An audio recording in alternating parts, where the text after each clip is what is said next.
Hello students, बेटा आज है आपकी worksheet number first class 8th की ये वर्कशीट है और इसमें इनने कहा है आओ संख्याओं को जानें। ठीक है, आप देखिए प्यारे बच्चों, क्लास 8th में आपका स्वागत है। यह आपका पहला कार्यपत्रक है। इस कार्यपत्रक में हम संख्याओं के बारे में जानेंगे। पहले वो कहता है प्राकृतिक संख्या, फिर पूर्ण संख्या, पूर्णांक और परिमेय संख्या।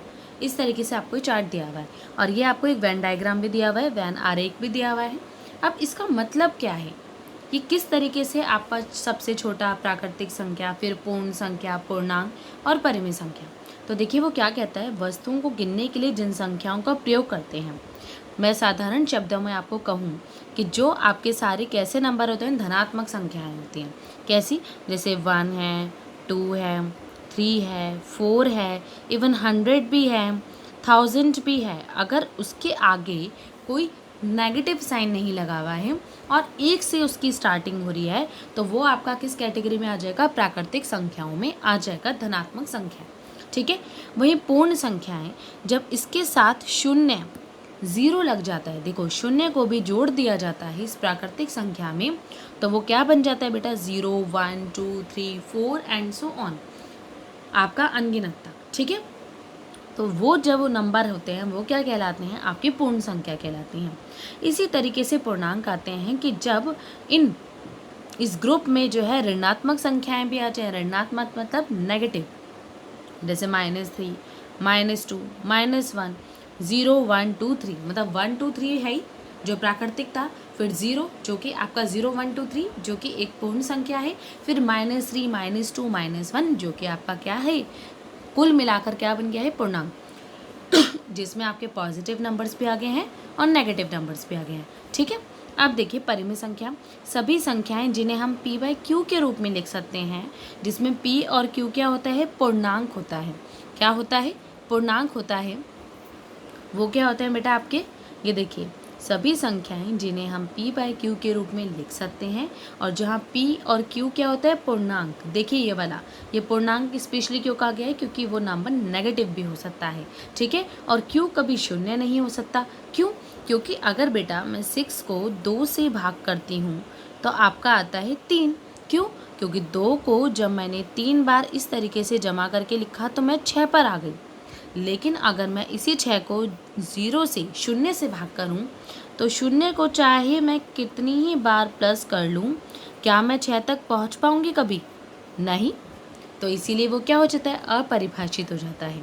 ठीक है, अब देखिए तो वो क्या कह रहा है? नोट 5 एक परिमेय संख्या है। अब देखो सभी संख्याएं जिन्हें दिस करा जाता है तो आपका जैसे -1/2 भी आ जाएगा, प्लस का 4/7, 0, 1, 2। अब वही कह रहे हैं 5 एक परिमेय संख्या भी है, जिसे हम 5 को, अब जैसे इन्हें 0, 1 और 2 भी कहा है। क्यों? क्योंकि 1/1 क्या होता है? 1 होता है, 2/1 क्या होता है?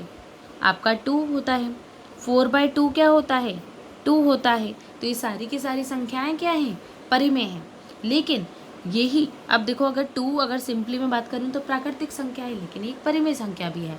लेकिन अगर कोई परिमेय संख्या है तो ज़रूरी नहीं है कि वो प्राकृतिक संख्या भी हो। सारी की सारी प्राकृतिक संख्याएं परिमेय संख्या हैं, लेकिन सभी परिमेय संख्या क्या नहीं है? प्राकृतिक नहीं है। इसका मतलब जो छोटा है वो तो आपका क्या है? जो बड़ा है वो तो हर किसी में, जो छोटा है वो हर किसी में इंक्लूड हो जाएगा। जैसे ये प्राकृतिक संख्या के सारे नंबर पूर्ण संख्या में आते हैं, पूर्ण संख्या के सभी नंबर किस में आते हैं? पूर्णांक में आते हैं, क्योंकि वो छोटा है और वो बड़े में फिट हो गया है। ठीक है, अब देखिए इसने कहा है उत्तर सोचते हैं। जब शून्य में किसी प्राकृतिक संख्या को जोड़ दिया जाता है तो बेटा क्या बनता है? अभी हमने सीखा है, पूर्ण संख्या बनता है। ठीक है, इसी तरीके से वो नीचे कुछ प्रश्नों के उत्तर मांग रहा है हमसे। ये देखिए उसने कहा है नीचे दी गई परिमेय संख्याओं में कौन सी संख्याएं पूर्णांक भी हैं? अभी हमने पूर्णांक क्या सीखा था? जिसमें आपके नेगेटिव नंबर्स भी थे और पॉजिटिव नंबर्स भी थे, है ना? ऐसे ही सीखा था हमने, and so on and so on, यही करा था। अब देखिए ऐसी परिमेय संख्याएं जो कि पूर्णांक भी हैं, तो देखो आपका कौन कौन से हो जाएंगे? डिफरेंट कलर से मैं कर देती हूँ। ये देखिए पहला, दूसरा, तीसरा, ये परिमेय भी है और पूर्णांक भी है। 4/7 परिमेय संख्या है लेकिन पूर्णांक नहीं है। 9 पूर्णांक है। 6 - 7, फिर आपका 5/1 भी और 0 भी। ठीक है, तो ये सारे क्या हो जाएंगे आपके नंबर बेटा, ये हो जाएंगे। अब देखो अगर ये 10/5 होता, 10/5 होता तो ये विभाजित हो जाता और 2 बन जाता, तो ये एक आपका पूर्णांक बन जाता। ठीक है, तो हमने यहाँ पर उत्तर लिख देते हैं 1, 2, -5, 9, 6, -7, 5 और 0। ठीक है, अब देखिए क्या 0 एक परिमेय संख्या है? हाँ बेटा, ये देखो ये ना 0/1, 0/100, 0/-10, ये सारे किसके बराबर आ जाएंगे? शून्य के। तो इसे हम p/q के फॉर्म में लिख सकते हैं, क्योंकि हमने कहा है कि जो p और q है वो क्या हो? पूर्णांक हो, और q is not equal to में 0, यही कहते हैं हम, q is not equal to में 0। अब q is not equal to तो 0 होता है, हमने ये थोड़ी ना कहा p is not equal to में 0। तो p बराबर हो सकता है 0 के, लेकिन q 0 के बराबर नहीं हो सकता। ठीक है, अब वो ये कह रहे हैं ऐसी 5 परिमेय संख्याओं के उदाहरण दीजिए जो कि पूर्णांक ना हो बेटा।